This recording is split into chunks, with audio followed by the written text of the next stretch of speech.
On my way home after I picked up the all-new 2020 Jeep Gladiator and I stopped at a light, another Gladiator pulled up beside me, and the owner rolled down the window and proudly yelled out that he'd already put a lift kit and bigger tires on his.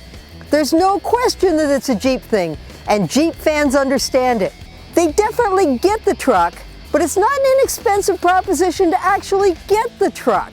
Comes in 3 trim levels, starting with the Sport S at $47,245.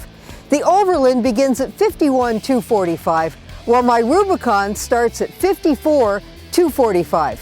My truck has a ton of options stuffed into it, and it stickers at $68,000 before freight and taxes.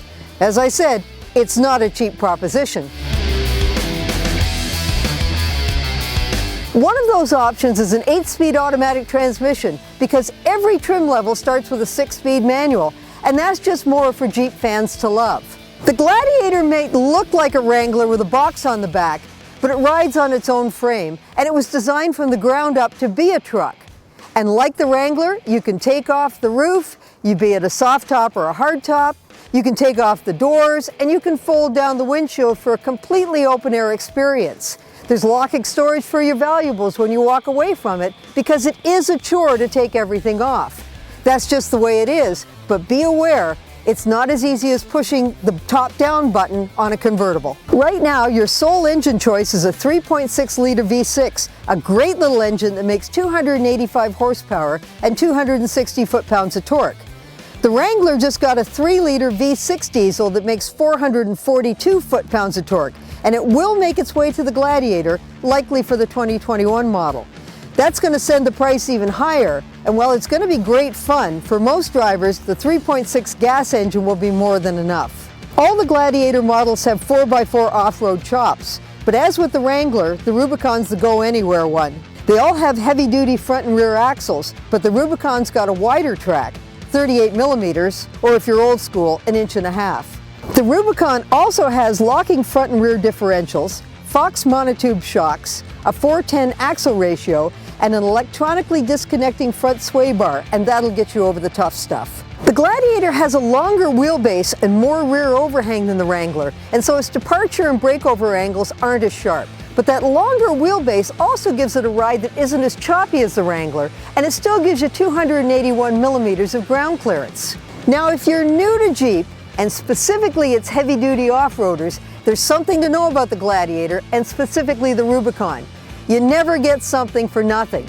A truck that's designed to climb a mountain and do it extremely well is also not designed to be a smooth highway cruiser.